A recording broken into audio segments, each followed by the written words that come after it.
Hello, hello, hello. Right, my machine is telling me I'm live, so hopefully you can all hear me. I'm going to just double check that my microphone is yes, it says it's, so you should be able to hear me. If you can't, please do put a message down below and I will get to it quickly. I will just see if I go off to the right here, it's because I'm actually looking at my other computer to see that I am live. Yes, I'm live. Yay. Okay, cool. You have my full attention. Well, I say that. I have a tendency to go rambling off. But primarily, I am here today as the guest artist in the Blooms this month. And today, I promised I would go live every Tuesday at 11 o'clock. So here I am. And it made sense to show you around my studio and what I have on my mat and kind of the things which I'm thinking about doing and some of the inspirations and things. It's almost like, I suppose, not a day in the life of an artist, but perhaps 30 minutes. I won't let you hear what goes on in my head because that can be quite frightening sometimes. But yeah, so anybody who has seen Monday's technique video, which was about the armature, let me show you that so far I have added some fibres to the armature, and it most definitely is in the Abu stage. So let me just show you that. Yeah, doesn't look anything like a tiger, does it? No. And I think that's one of the biggest issues that people struggle with who are sculpting and fibre sculpting, is for a very long time it doesn't look anything like what you want it to look like. There are all these in-between stages and you just have to keep your vision of where you're going, which I think is why I do so much of the research and looking at the body and everything, because I know I can visualize where I'm getting to, even though I know it doesn't look like it at the moment. And it's quite interesting because the tiger, which, you know, we're going into the year of the tiger. I was born in the year of the tiger, so it's actually very special, starting the 1st of February. Even though I'm still doing I mean, artists call about laying paint down on a canvas. This is kind of the equivalent, which is basically throwing wool or attaching wool on the armature so that you have a base that you can then start sculpting. And actually start properly doing what you want. It's the underlayers that I'm doing. But even though I'm doing that, I've started looking at other pictures and photos and videos, because each section that you go to, you kind of obsess. So like when I get to the paws, I will obsess with the paws and how furry they are and how big they are, and where the claws should be, and whether I'm going to make a big deal out of it or not. And same with the face, you know, and the eyes. I think each area I will obsess about it and get that bit right. And then, of course, there's always the coming back and doing the overall. You're always coming back and readjusting and looking at the whole. So, yeah, anyway, so that's a little bit about the tiger, which is the project that I'm carrying on through the month. But I thought it was worth actually also saying that I never have just one project on the go, and I might go over to my other camera for a minute, because I can possibly take you around and show you a couple of bits. So let me just trans over to here. Yep, and I'm going to swiftly turn the camera around. There we go. Right, so oh, I've just suddenly thought that's not necessarily a great idea, because my my microphone is here. So perhaps if I'm still on the microphone, but you can see over there my elephant. I wonder if I could possibly oh no, you are quite zoomed in, aren't you? Okay, you can see my elephant over there, and I am currently planning on doing mama and baby to go with the elephant. And that long piece of wood that they're on will be the full mount that they're on, will be on. And you can see Clayton the wolf is there next to the elephant. And he still needs a little something special, and I haven't quite decided what that's going to be yet, but that's in my mind. The day it happens, you will all know about it, because I shall no doubt squeal with delight that I have finally decided what that will be. So yeah, that's all. That's all in my head, let's say. So whilst we're on this camera, let me, you can just about see, that's my, it's not a weapon of torture, that's actually my carding machine, which, I'm not holding this very well, am I? It's a bit wobbly. There we go, try and keep it still, Steph. Depending on whether I'm mixing fibres or whether I just have got some fibre which I don't think is straight enough for me to start wrapping round, you know, it might be a bit clumpy and I have to put it through. My carding machine is a real treat. If I'm actually taking wool from a fleece as well, then it obviously needs cleaning, it needs picking, as we call it, and then carding. The picking machine does look like a weapon of torture, but I'll show you that on another day. Okay. That's just a little bit of display of a few pieces, but around here you can see this is all wool, by the way, and alpaca, and I think there's even some camel here. All wool. Fleeces in the corner there, still waiting to be washed. Masses of it. Wool everywhere. If I show you my desk, so this is where we've got the tiger on the mat, as it were, and I'm using, as you can see, not white as the core.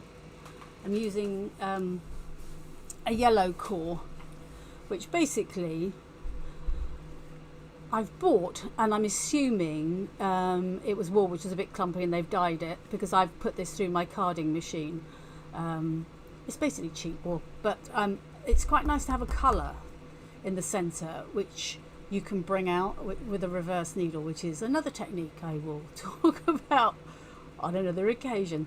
So let me just show you briefly round, because you're looking at my microphone, to be honest, round the other way. And look at that glorious tin.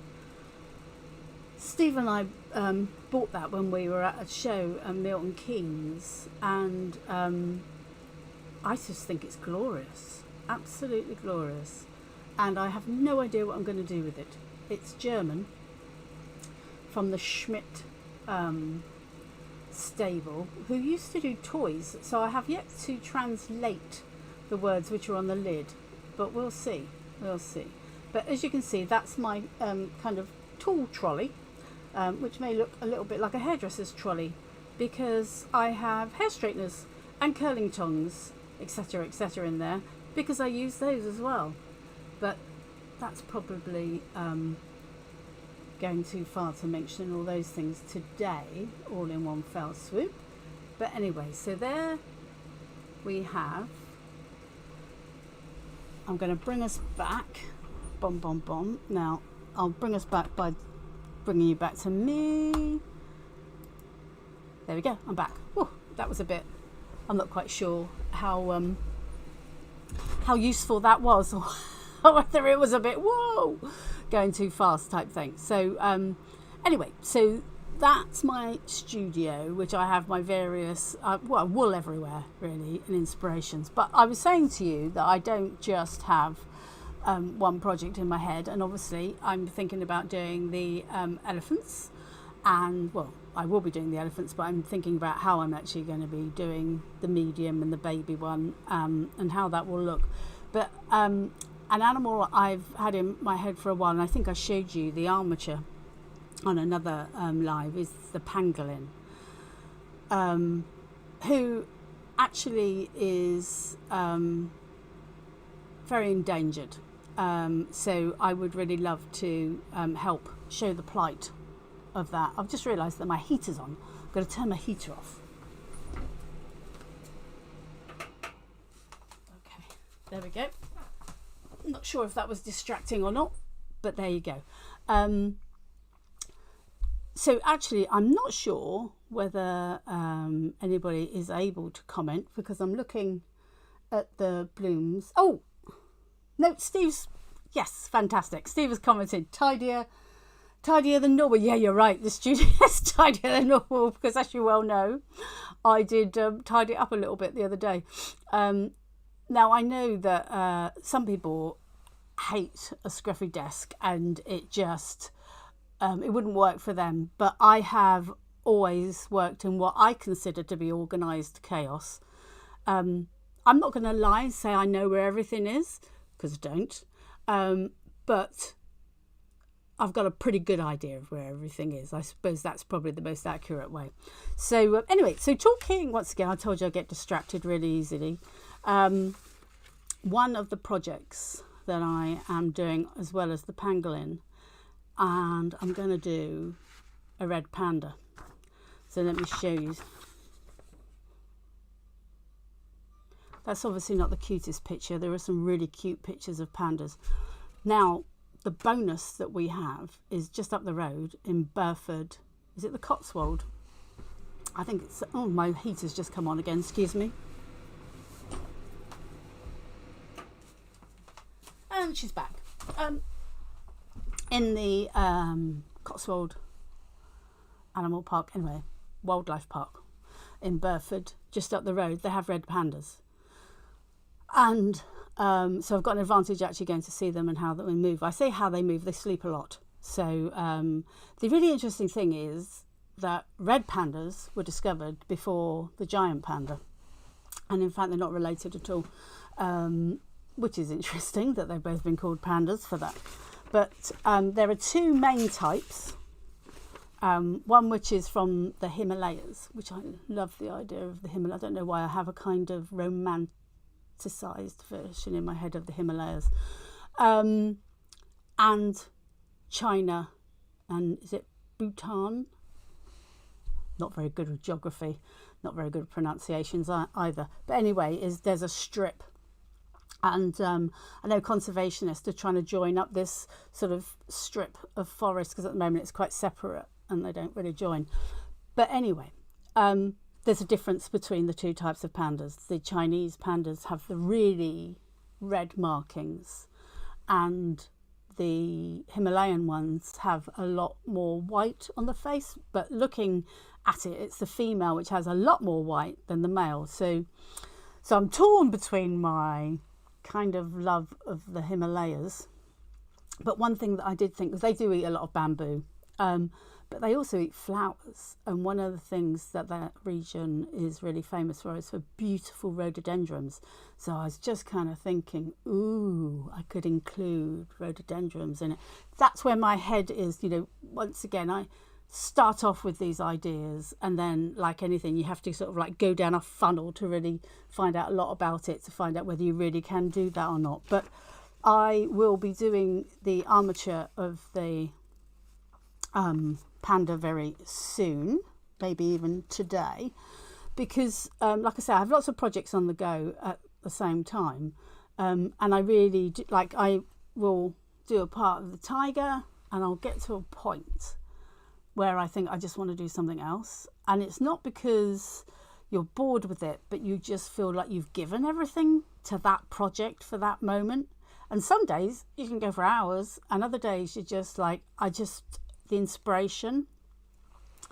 And this might sound a bit arty, and I don't often think I'm like an arty person, but I do feel like some days the inspiration just isn't there for that particular piece, so you move on to something else.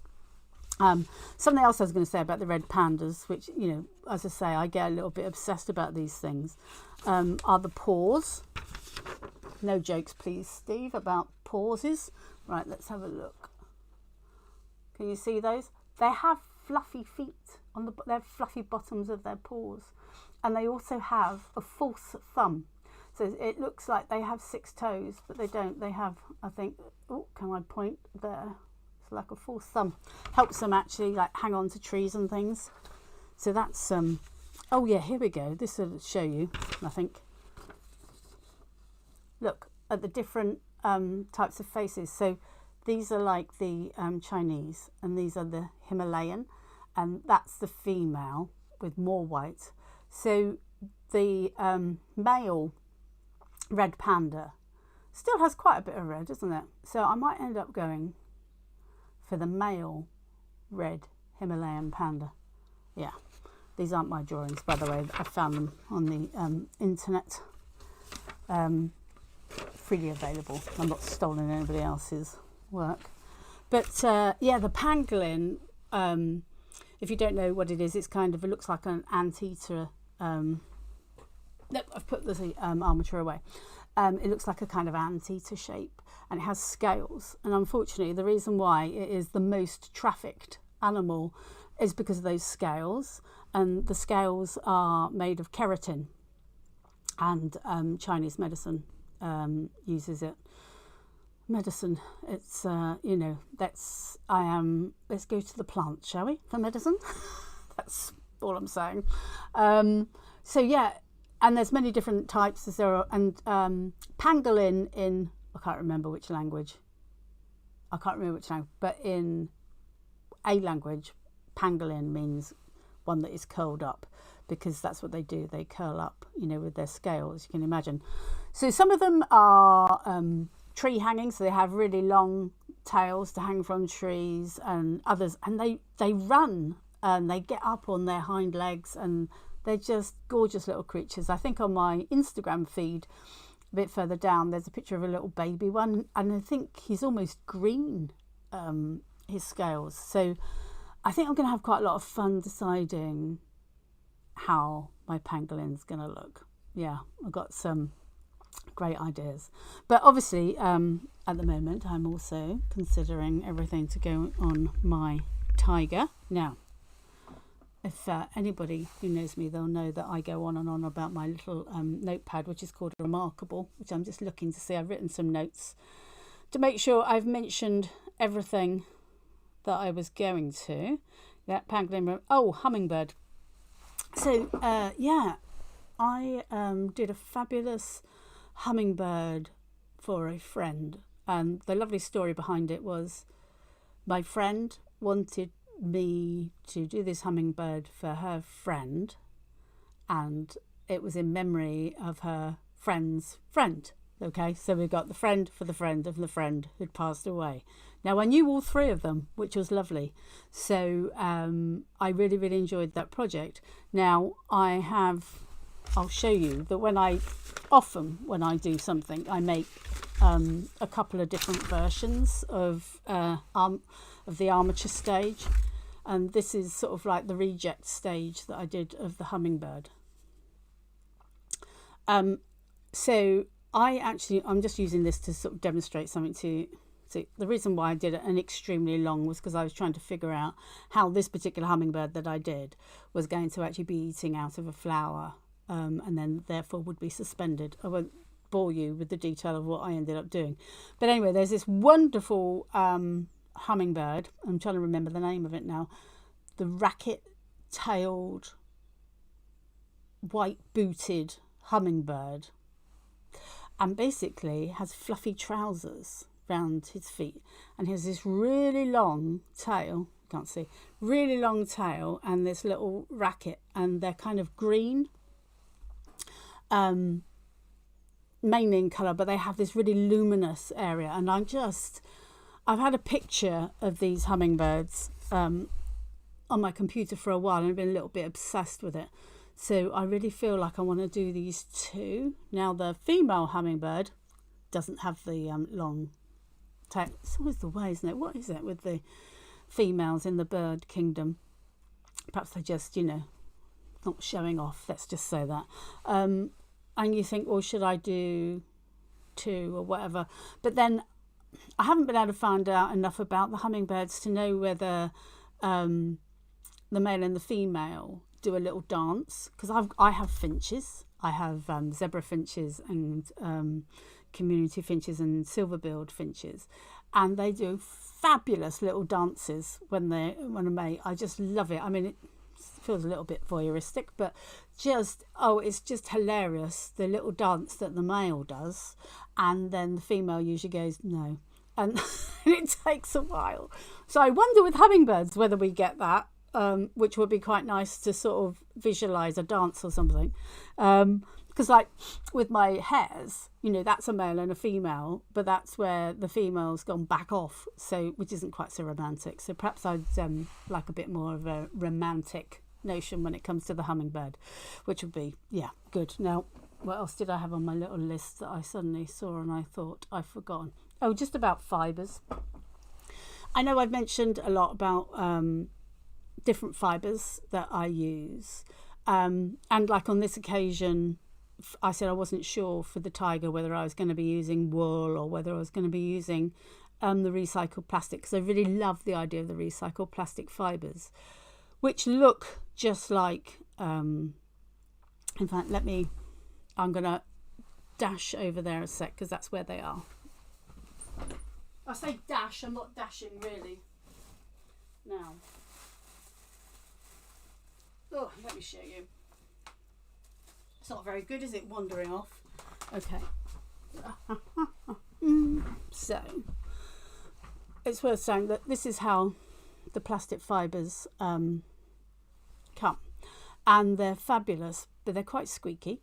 But they do felt. I've put my little inverted commas up because strictly speaking, felting is with wool fibres. Because I think I've shown many times before my picture of fibres, if you put them under a microscope, they've actually got scales on them. Well, she's looking around now. Ah, she, talking about herself in the third person. How bizarre is that? Yeah, it's the right way around. Right, okay, there's my little head. Right, so we have, no, this ends, Steph. Wool. Finer wool, but they still got scales. Look, alpaca, there's still scales, but they're just not very. Cashmere have bigger scales. Silk, none whatsoever. Linen, cotton, polyester.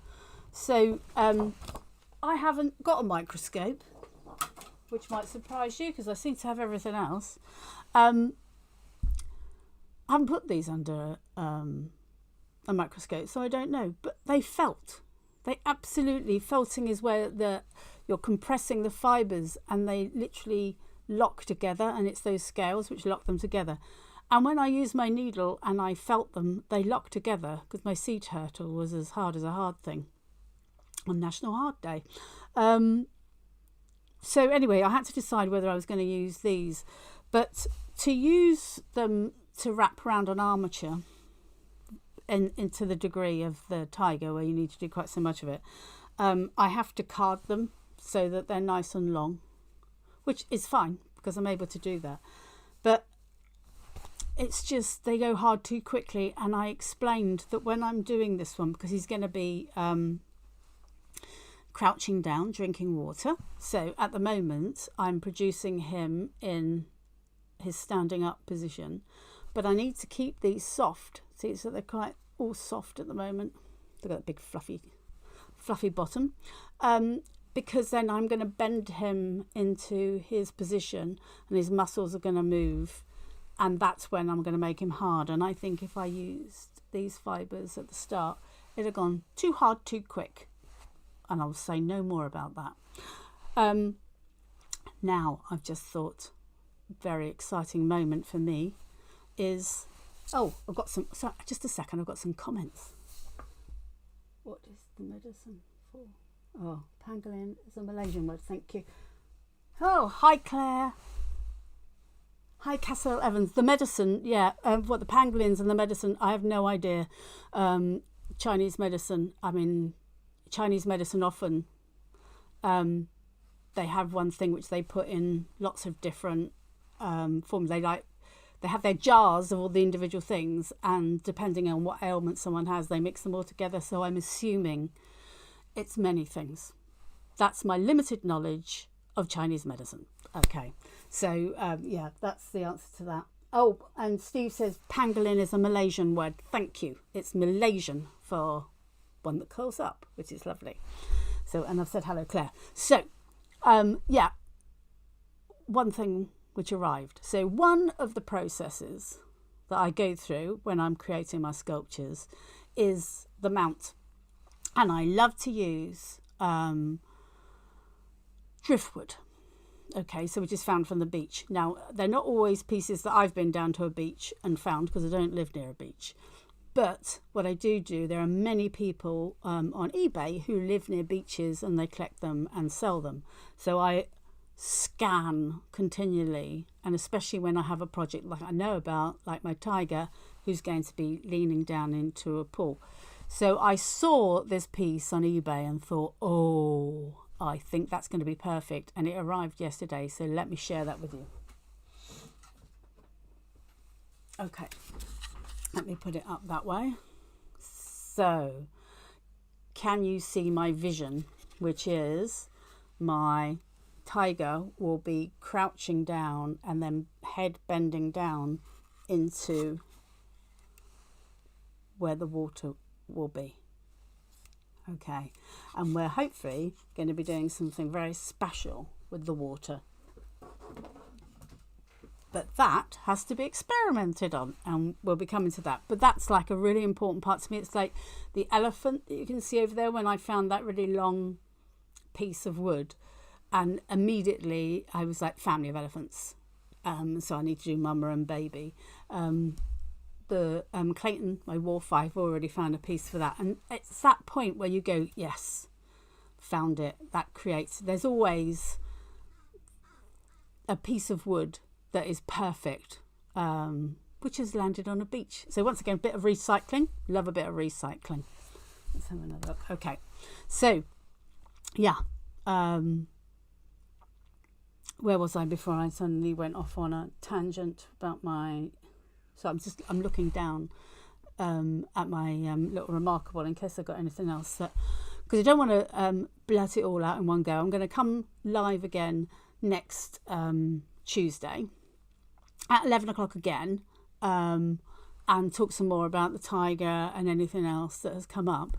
But on Thursday this week, I will be, hopefully, it'll either be the pangolin or it'll be the red panda, but I'll do a little presentation of my thinking process, what type of pangolin, what type of red panda, whichever one I've decided that I'm going to do. And on Friday, I will put up a past project, which might be the hummingbird. If you know of any of my past projects that you want to know a bit more about, shout, well, type loudly, and I'll get back to you. Okay, so wow, that half an hour went quick, didn't it? Okay, so that's my brief little introduction to my studio and what I've got on my mat, as I say at the moment.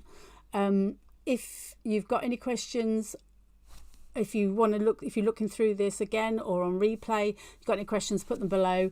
And I will answer. And this is also going live on YouTube, so anybody on there has any questions, I will come along afterwards and explain. So unless, oh, Claire, a bee.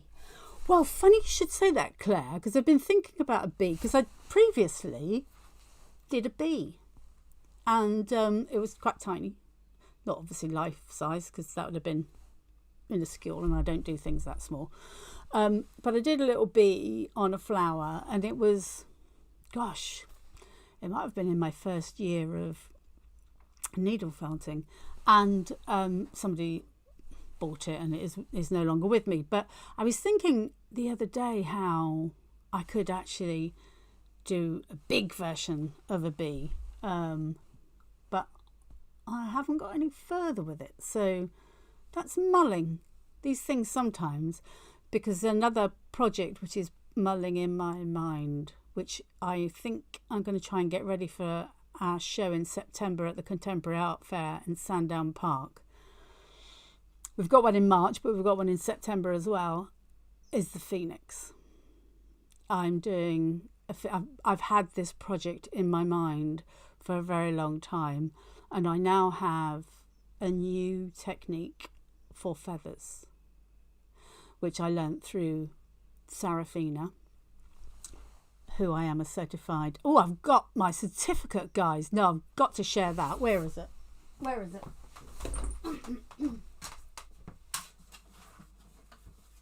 Nope, I've lost it. Damn. Now I've lost it. I'll have to show you another time. I've got my official certificate which says I am a certified instructor for Serafina. But anyway, so I've learned how to do these feathers in a different way because I have my own technique for little things like the hummingbird, because they're quite, and when I did my kestrel, which you can't see at the moment but is there, because they're quite small, but obviously in the phoenix they're going to be these big feathers, so I'm very excited about that. So yeah, that's mulling away in my head as well. So yeah, so I'm gonna got these lots of so many projects, so little time, kinda. Anyway, so that's brilliant. So that's yeah, I'm over my 30 minutes now, so I won't outstay my welcome. So thank you everybody for joining me, and as I say, please do put comments below, any questions, anything you want me to say, because I've got this whole month that I'm in the blooms, sharing my projects, processes and everything else. And on Monday I will show, I don't know what process I'm going to share on Monday, but that will be a video, some sped up because some of this takes a long time. Okay, so brilliant. Have a great rest of your Tuesday or whatever day you're watching this, and I'll see you very soon.